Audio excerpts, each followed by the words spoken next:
मुलं जर खाण्यामध्ये आनाकानी करत असेल तसा व्हेज उपमा द्या बनवून. खूप छान लागतो. मोठ्यापासून ते लहानापर्यंत खूप चांगला आणि हेल्दी पण आहे.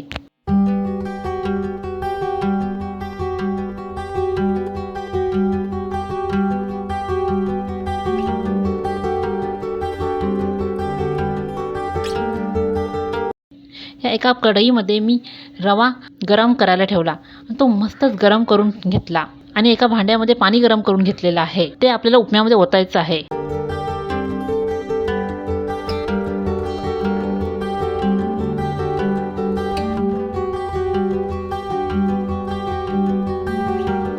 एका कढईमध्ये तेल गरम करून त्यामध्ये मोहरी टाकली. ती चांगली तडतडली की त्यामध्ये मी कढीपत्ता टाकला.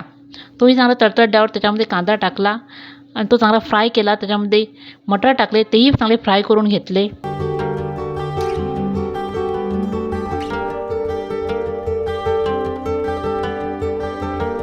नंतर टमाटर, गाजर, मिरची तुमच्याकडे परसबी असेल तीही टाकू शकतात आणि चांगलं हलवून घेतलं. त्यानंतर त्यामध्ये मी हळद टाकली आणि मग नंतर भाजलेला रवा, भाजलेले शेंगदाणे, त्यावर कोथिंबीर आणि चवीनुसार मीठ टाकून मस्तपैकी त्यांना एकजीव करून घेतलं.